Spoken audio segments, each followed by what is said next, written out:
Assalamualaikum dan selamat sejahtera. Okey, dalam video ini saya akan sambung pula dengan tajuk kedudukan hidrogen dalam siri kereaktifan logam. Okey.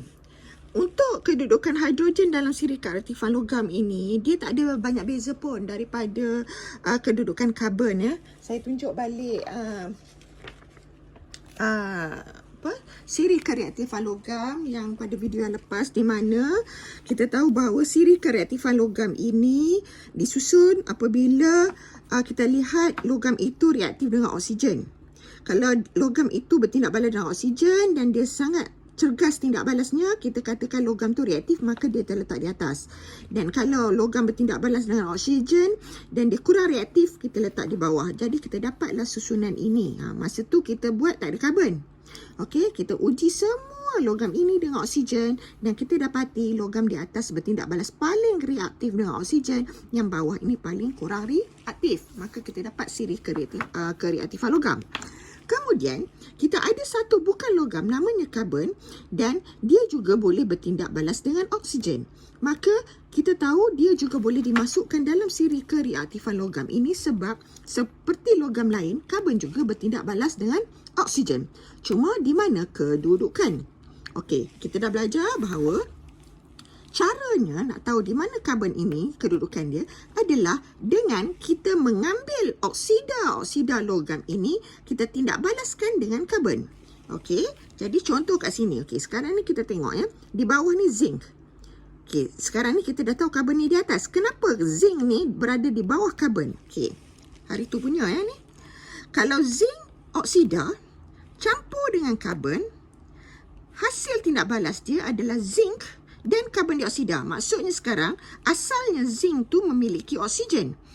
Apabila bertindak balas dengan karbon, karbon itu berjaya mengambil oksigen daripada zinc, membentuk karbon dioksida. Karbon ini bergabung dengan oksigen, dapat karbon dioksida. Maka tinggallah zinc. Jadi kerana zinc gagal dalam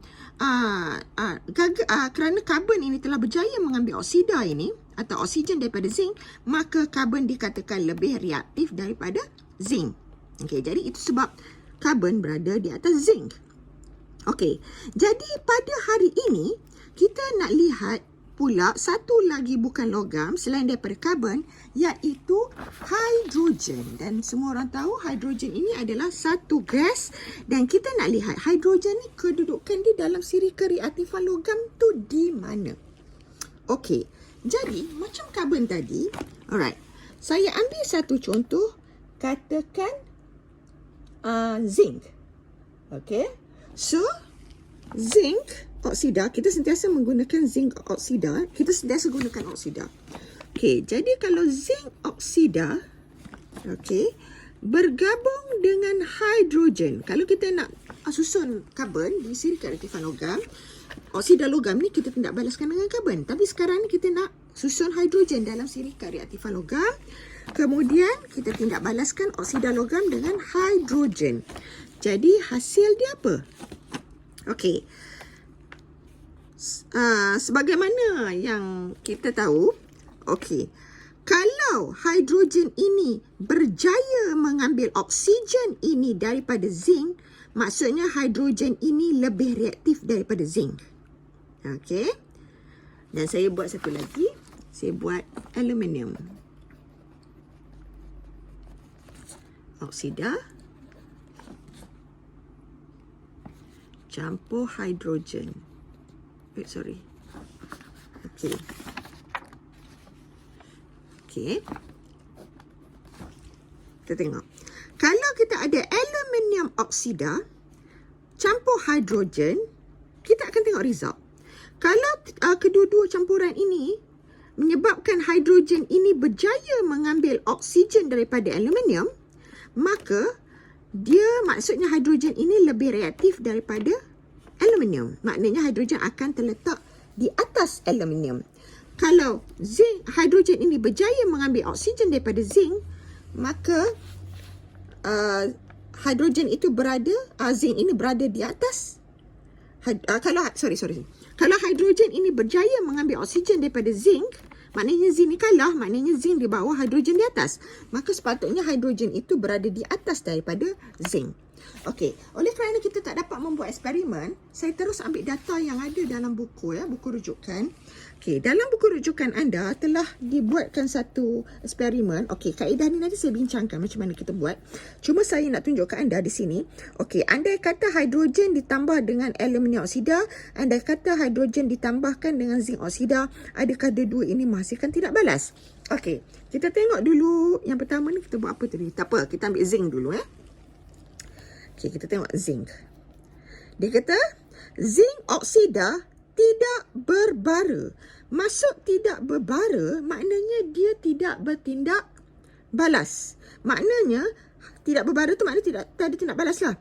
Hidrogen bila bergabung dengan zinc oksida ini, dia tiada tindak balas. Kalau tiada tindak balas tu maknanya apa? Maknanya hidrogen ini gagal mengambil oksigen daripada zinc. Maknanya zinc ini lebih reaktif. Okey, jadi zinc tu di atas. Okey, zinc tu atas daripada hidrogen. Okey. Kemudian kalau kita tengok aluminium. Okey, tadi kedua aluminium oksida. Okey. Aluminium oksida tidak berbara. Maksudnya aluminium oksida ini tidak bertindak balas dengan hidrogen itu. Sebab tidak berbara ni maknanya tak ada tindak balas lah. Maka maksudnya di sini apabila aluminium oksida campur hidrogen, tiada tindak balas sebab tak ada berbara. Tak ada berbara tu maknanya dia tak terbakar, dia tak tindak balas apa. Maka maknanya oksigen ini gagal diambil oleh aluminium.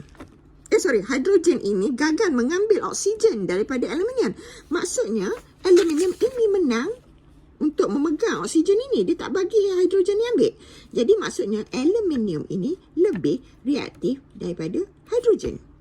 Okey, maksudnya sekarang kalau kita ada hidrogen,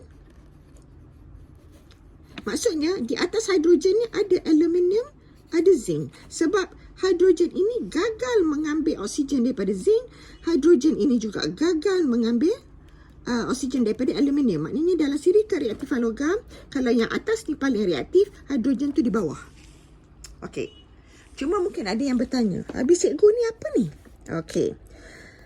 Kita tengok yang zinc ni Zinc oksida tidak berbara. Saya katakan tadi maknanya zinc tu tak bertindak balas dengan zinc oksida tu tak bertindak balas dengan hidrogen.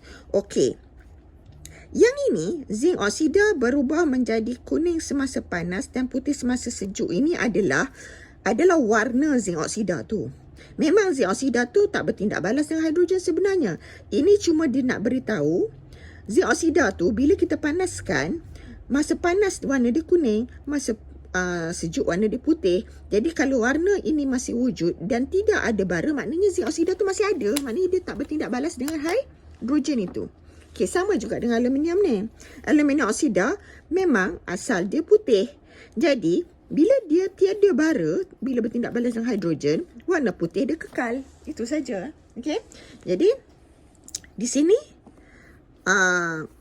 inferen ni, maknanya inferen ni adalah sebabnya apa? Kenapa berlaku dua ni? Kenapa yang ni pun tiada berbara, yang ni pun tiada berbara? Hidrogen tidak menurunkan zinc oksida. Hidrogen tidak menurunkan aluminium oksida. Okey, apabila kalau hidrogen ini berjaya mengambil oksigen, maksudnya kita kata hidrogen telah berjaya menurunkan aluminium oksida. Tapi dalam kes ini, kerana hidrogen itu tidak berjaya mengambil oksigen itu daripada logam, aluminium dan zinc, maka kita kata hidrogen tidak menurunkan aluminium oksida. Kita guna istilah tidak menurunkan, tu maksudnya hidrogen tadi tidak berjaya mengambil oksigen tu daripada oksida aluminium dan juga zinc itu. Okey. Jadi maksudnya di sini zinc dan aluminium itu menang dalam tidak balas itulah, maknanya hidrogen itu gagal mengambil oksigen itu daripada zinc oksida dan aluminium oksida. Dalam perkataan saintifiknya kita kata hidrogen tidak menurunkan aluminium oksida, hidrogen tidak menurunkan zinc oksida. Okey. Jadi daripada eksperimen ni kita dah tahu hidrogen ni kedudukannya di bawah. Okey, maknanya kalau kita ada zinc, kita ada aluminium Ni aluminium zinc. Ni patutnya di atas. Maknanya sekarang hidrogen tu somewhere down here. Dia tak boleh ada atas ni. Sebab di atas ni dia tak boleh dah nak menghasilkan oksigen daripada zinc. Dia tak boleh menghasilkan oksigen daripada aluminium. Okey. Maknanya memang dia patutnya berada di bawah sini. Okey. Sebab hidrogen tadi dah ternyata kurang reaktif daripada zinc dan aluminium. Okey. Sekarang ni kita tengok pula yang ni ya. Bawah ni kita ada ferrum, kita ada plumbum dan cuprum. Ferrum, plumbum, cuprum. Okey, dalam buku teks saya ambil contoh-contoh yang ni je lah. Ferrum, plumbum, cuprum. Memang ada sternum dan sebagainya, tapi kita tengok buku teks. Okey, sekarang cuba kita tengok apa berlaku bila okey, yang ni tadi kita dapat ya.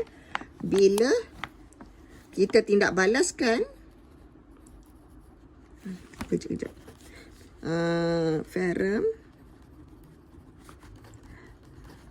Jangan kelirulah dengan perkataan 3 dan sebagainya. Itu memang nama dia ya. Kemudian plumbum. Nama 2, 3 ni memang nama dia. Nanti bila awak belajar lebih peringkat lebih tinggi, awak akan tahulah kenapa ada 2, 3 ni ya. Lagi satu adalah cuprum. 2 oksida. Okey. Kita tindak balaskan dengan hidrogen. Setiap satu ni.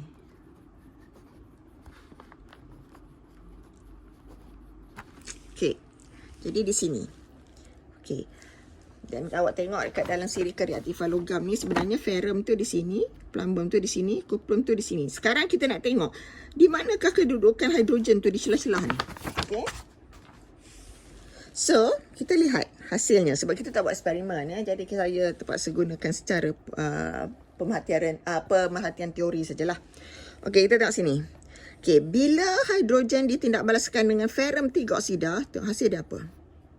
Ferrum 3 oksida terbakar dengan terang. Maksudnya dia terbakar dengan aktif lah. Maknanya ferrum tu terbakar dengan oksigen yang kita dengan hidrogen tadi, sorry ya. Ferrum tadi bertindak balas dengan hidrogen, itu menghasilkan api terbakar yang terang. Maknanya dia terbakar dengan terang, cahaya terang. Okey. Dan di situ dia kata serbuk perang kemerahan berubah. Ini warna asal ferrum tadi menjadi kelabu berkilat. Okey, maknanya warna asal ferrum 3 oksida tadi bertukar daripada perang kemerahan menjadi kelabu berkilat. Maksudnya ada tindak balas bila dengan ferrum, hidrogen dengan ferrum. Okey, kita tengok yang ni. Sorry ya, ferrum 3 oksida tadi. Okey. Tengok plumbum 2 oksida pula. Plumbum 2 oksida terbakar. Terbakar maksudnya ada tindak balas dengan terang. Serbuk kuning ini asal warna plumbum 2 oksida berubah menjadi kelabu berkilat. Maknanya ada tindak balas. Okey, tengok kat sini pula. Hidrogen dan cuprum 2 oksida. Cuprum 2 oksida terbakar dengan sangat terang. Okey, serbuk hitam ni warna asal tadi berubah menjadi perang. Dan daripada tiga ni, maknanya bila hidrogen ditindak balaskan dengan ferrum 3 oksida, plumbum 2 oksida, cuprum 2 oksida, ada tindak balas berlaku. Ada tindak balas berlaku tu maksudnya apa? Maksudnya hidrogen ini telah berjaya mengambil oksigen daripada ferrum. Hidrogen telah berjaya mengambil oksigen daripada plumbum. Hidrogen telah berjaya mengambil oksigen daripada cuprum. Maknanya kalau dalam kes ini maksudnya ferrum tadi tinggal ferrum. Dan di sini kerana hidrogen, sebelum ni karbon, tapi kerana ini hidrogen dengan oksigen, kita dapat air, H2O ataupun ini air. Hidrogen bila bergabung dengan oksigen kita dapat air.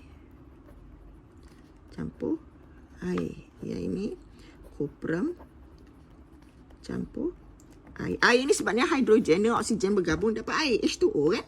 Okey. Cuma jadi itulah bezanya kalau kamu guna cuprum, belakang ni hasil dia karbon dioksida. Yang ni. Kalau kamu guna hidrogen, dapat air. Okey. So sekarang ni tengok bagaimana dikata kat sini. Okey. Jadi bila ferrum tadi telah terbakar dengan hebat dengan hidrogen, dapat menghasilkan terbakar dengan terang, maknanya ada tindak balas, logam ferrum dihasilkan. Maknanya ferrum tadi sudah dapat dipisahkan daripada oksigen. Hidrogen menurunkan ferrum 3 kepada ferrum. Maknanya hidrogen ini telah berjaya menurunkan. Perkataan dia menurunkan ferrum 3 kepada ferrum. Okey, ini saya buat tindak balas persamaan tindak balas ni secara ringkas lah yang lebih tepatnya nanti awak akan belajar kemudian. Tetapi ini adalah secara umum supaya awak senang faham. Okey, jadi bila ferrum ini telah berjaya diturunkan, maksudnya oksida ini sudah terpisah daripada dia dan hidrogen mengambil oksigen itu dapat air dan dapatlah ferrum, plumbum dan cuprum. Dan dalam keadaan ini, bila hidrogen telah berjaya mengambil oksida atau oksigen daripada tiga-tiga logam ini, maksudnya hidrogen ini lebih reaktif daripada ferrum, lebih reaktif daripada plumbum, lebih reaktif daripada cuprum. Jadi mana nak letak hidrogen ni dalam siri kereaktifan logam? Dengan zinc tadi hidrogen tu kalah. Sekarang ni ferrum. Kerana hidrogen lebih reaktif, kita letak hidrogen kat sini. Kita guna mana pen hitam saya ni? Ni, sekejap. Okey. So hidrogen kat sini. Hidrogen. Nak tulis pun payah ni. Jadi hidrogen tu kedudukannya di mana? Tadi hidrogen dapat oksigen daripada ferrum, dia dapat mengambil oksigen daripada ferrum, plumbum dan cuprum. Maknanya ferrum, plumbum, cuprum memang di bawah. Hidrogen lebih tinggi, tetapi hidrogen tadi gagal mengambil oksigen daripada zinc. Jadi zinc lebih reaktif. Jadi hidrogen tu letaknya antara zinc dan ferrum. Okey. So, sekarang ni kita tengok sikit gambar rajah ni lah. Okey, ni gambar rajah apa ni? Kompleks sangat ni. Okey, hari tu masa menggunakan karbon, okey saya patah balik. Okey. Gambar rajah tu. Okey, saya tunjuk balik gambar rajah ni. Hari tu bila kita nak buat tindak balas oksida logam dengan karbon, mudah saja. Kita ambil mangkuk pija, kita masukkan oksida logam, kita masuk karbon, kita bakar saja. Tetapi kenapa hidrogen ni nampak complicated sangat? Sebab hidrogen ni gas. Kita tak boleh main tuang-tuang saja. Gas tu dia boleh terbebas. Kalau kita tak boleh nak tuang hidrogen dalam tabung uji untuk kita tindak balaskan dengan oksida logam. Jadi, satu cara untuk mendapatkan gas hidrogen adalah bila kita mencampurkan suatu asid. Okey, di sini kita guna asid sulfurik cair dan larutan cuprum 2 sulfat, okey, yang dicampurkan ke dalam satu kelalang bulat ni, right? Jadi di dalam itu kita letak zinc. Okey, campuran ini, okey, asid sulfurik cair, larutan cuprum 2 sulfat dan zinc ini akan menghasilkan gas, iaitu gas hidrogen. Okey. Lepas gas hidrogen terhasil, dia tidak terus ditindakkan dengan logam yang kita nak guna tadi, logam oksida tadi. Dia perlu dikeringkan dulu kerana gas hidrogen yang keluar daripada tindak balas ini mempunyai uap air di dalamnya. Kita nak gunakan hidrogen tulen. Maka kita salurkan gas hidrogen itu dalam tiub U yang mengandungi kalsium klorida kontang. Awak pun tahu kalsium klorida kontang ini mampu menyerap uap air. Jadi bila gas hidrogen tu keluar daripada tiub U, dia adalah gas hidrogen yang kering, yang tulen, dan di sinilah baru kita letakkan logam oksida tadi di hujung sini. Okey, jadi di sini ada satu laluan kecil lah. Okey, gas itu boleh masuk ke dalam sini bertindak balas dan dia boleh keluar ikut sini. Right? Jadi apabila gas ini melalui logam ini, dia akan bertindak balas dengan oksida logam tadi, sebab kita tadi tindak balaskan logam oksida dengan hidrogen kan. Jadi bila dia berlaku tindak balas tu, tindak balas tu berlaku di sini. Di sinilah kita akan tengok sama ada tak tindak balas hidrogen dengan oksida logam tadi. Okey, dan bila kita lihat pemerhatian di sini, kalau tiada tindak balas, maksudnya apa? Kalau tiada tindak balas, maksudnya hidrogen ini gagal mengambil oksigen daripada logam. Kalau ada tindak balas, maksudnya hidrogen ini telah bertindak balas dengan oksida logam, di mana hidrogen itu telah berjaya mengambil oksigen daripada logam tersebut, maka dapatlah logam campur air. Okey, jadi pembakaran gas hidrogen berlebihan. Ini hidrogen ni bila dilalu kadang-kadang ada gas hidrogen yang berlebihan yang tak bertindak balas, dia keluar kat sini. Okey, so inilah dia eksperimen mengenai yang menentukan kedudukan hidrogen dalam siri kereaktifan logam.